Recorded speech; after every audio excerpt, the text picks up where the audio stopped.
Hey everybody, Dean Young Home Tech. Hope everybody's doing great today, Saturday the Sabbath. And we done a new construction inspection today. Those are typically easy, but at the same time, you're having to pay a little bit more attention to things because it is new and the expectations are greater on a new construction, so we may be a little more nitpicky on some things. So today we went to turn on the heat just to get it running while we were there, but would not function. So the agent reached out, I guess, to the builder and came out there immediately and troubleshooting, and eventually the HVAC company came out and took care of the situation. So again, without a home inspection, there's a good chance that this would not have been caught before the buyers closed and moved in. Not 100%, but there's a good chance they could have been moving in and then no heat and then so forth. So we discovered some seal plate bolts were not even screwed all the way down. Very big issue, the fact that those seal plate bolts hold the walls to the foundation via the seal plate and the bolts.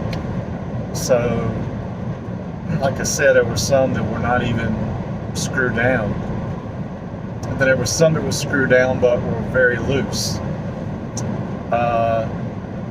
No insulation has been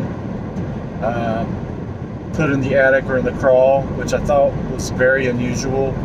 Spoke with the builder, and I believe he said it was supposed to have been done Thursday.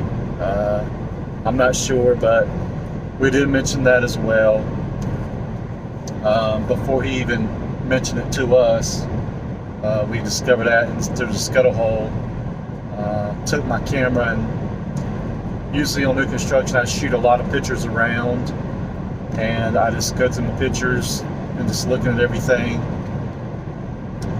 trying to get an idea. And I noticed, hey, there's no insulation here, no vapor barrier, all that good stuff. There were some things, there's a handful of things typical on a new construction. Like I try to explain to people, nobody's perfect. This is construction, things happen, things get delayed. As long as everybody's on the same page and have knowledge of it, everything should be good. People may overlook something. Anything can happen. We're only human.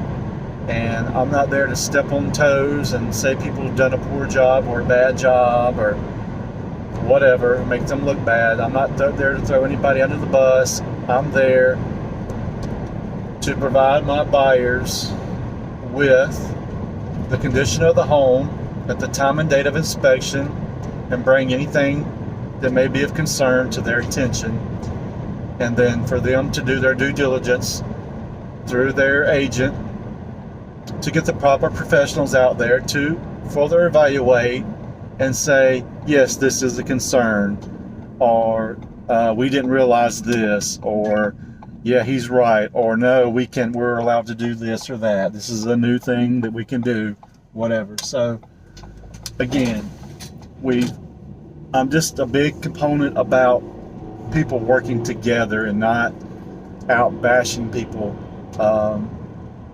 While we were there, when I was going through the report, going over the summary, the HVAC technician was in the house coincidentally when I was going over the statement about, and I was going to clarify everything.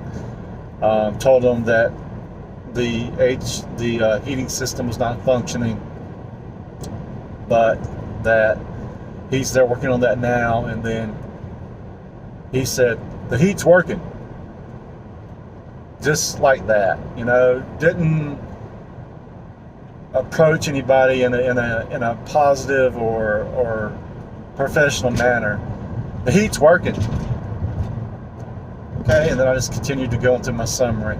It could have been like, yeah, the so-and-so was this and that, and we apologize, or something happened, or somebody must have forgot this, or, give a good understanding so people would understand, instead of, oh, the heat's working. Heat's fine. Heat's working. Okay, whatever. So, I'm a home inspector, and some trade professionals may look at me and say, damn, home inspector. We get that as part of the deal. They don't know my background. They don't know the stuff that I know, the knowledge that I know, the licensings that I carry. They have no idea. They're just going to assume that I'm just a little old home inspector who knows nothing. Knows nothing about building or construction or electrical or plumbing or HVAC or whatever. But anyway, I'm not there for a pissing contest. I'm not there to compare who knows the code. And people can talk code all day, every day. It's just the way it's interpreted, and you're going to have 3 different guys with 3 different opinions, and it's just the way it is, the way it's always been, and it's never going to change. So we need to learn to agree to disagree, to just come to an agreement at some point, meet in the middle, to where everybody is satisfied. Again, we're not code officials, but we have to interpret things of the code, because without that, then there's nothing. There wouldn't be code officials, there wouldn't be home inspectors. You know what I'm saying? So it all goes in together.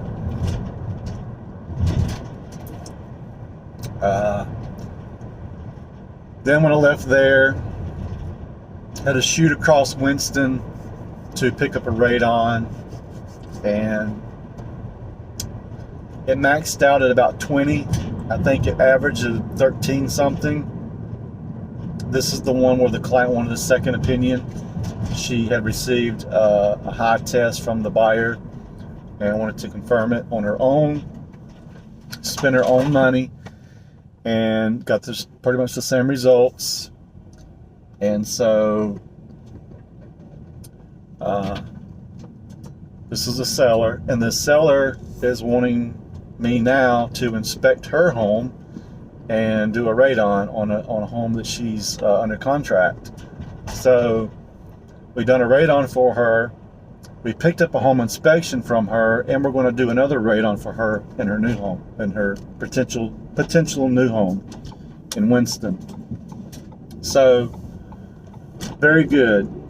Like I say, in this business, you got to communicate with people, leave an open line of communication, and let them people know and see that you have their best interest in mind. It goes a long way. And when I have a seller reach out to me for a home inspection from a new home, that means a lot to me, especially when I do both ends of the deal. Say you're a seller selling your home, and the buyer hires me to inspect that home. The buyer gets the report, the seller sees the report or the items, whatever, and then the seller calls me and says, hey, we would like to schedule a home inspection with you. You just inspected our home here for so-and-so buyer. We'd like to use your services. That means a lot to me. I love to get those. It just goes to show that people think highly of us and our service, and you get back what you put in, sometimes more. If you give half, you're probably going to get half or less back. So you got to put in the work. You got to put in the time. And, you know, I study a lot. I consume myself with code and reading and, you know, electrical, plumbing, decking, framing. I'm just always in the books. I don't know everything. I don't claim to know everything. I'll never know everything. The codes change every 3 years. Things change. The licensing board in North Carolina and also the code officials and all that. There may be one thing that's required then, and it may not be required the next time. I know, like sill plate bolts. Within a splice, there needed to be one within 12 inches, but now they took that requirement out. You know? So last year I was calling that out. This year I'm not calling it out on pre-draw walls.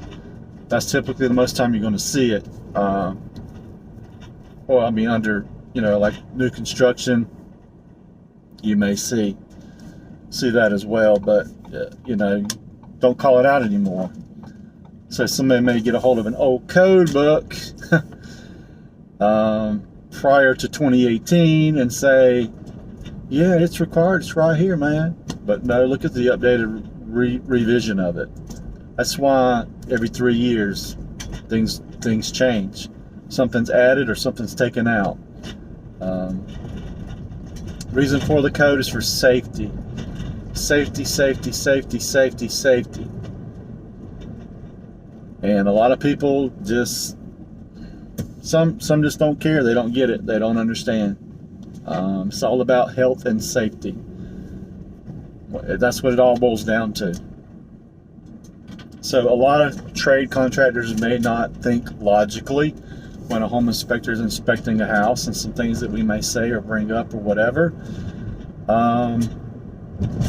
You know, we have continuing ed, CE, just like everybody else, and these topics for CE have to be approved by the board. And the board, people don't realize this or understand this, but the North Carolina Home Inspection Licensing Board is through the Department of Insurance, the North Carolina Department of Insurance, also the Fire Marshal. So it's a big to-do. Home inspectors have a lot. You know, we have standards and we have ethics. We've got to follow these things, and our reports have to be written in a certain manner to follow those standards and practice and the guidelines, and follow the ethics and all that stuff. So the Department of Insurance is the Home Inspection Licensing Board, and there's committees. I am on one of the committees, which will be the Licensing Exam Committee, which I'm very grateful for that. There's a lot to it, a lot of reading, a lot of stuff. It takes, you know, my time too, but it's like never ending. But I have time. I spend time with my family. It may look like I'm always working, but I'm not. My family, God comes first in my family, and then my work. So those are my steps there. God, family, work. And, you know, it is what it is, but I got some chicken and pickles here, and I'm going to go and tab out this report and shoot it on up through the clouds and bring it back down and tab it out, edit and send it back out to the client. So we booked one for Friday, so we're going to be working Black Friday, day after Thanksgiving. We've got one inspection booked so far, so we will be working the day after Thanksgiving. So anyway, guys, 336-989-8185, hometechnc.com, 336-989-8185, hometechnc.com to book your home inspection. We do radon. We do well water testing. We do thermal imaging. We're a third party. We use a third party for termite because we want to use somebody that is highly trained, that is licensed to do structural WDIR inspections. Somebody that has their structural operations license to do termite and all that, because there is a company in the area that, we won't go into that, but if you get a termite inspection from them and it's just not the same, I'll just leave it at that. The way some people go around things to make money, I don't get it, and I don't know how they're even able to continue to do it through. But anyway, guys, love you guys. HomeTechNC.com, Home Tech Inspections.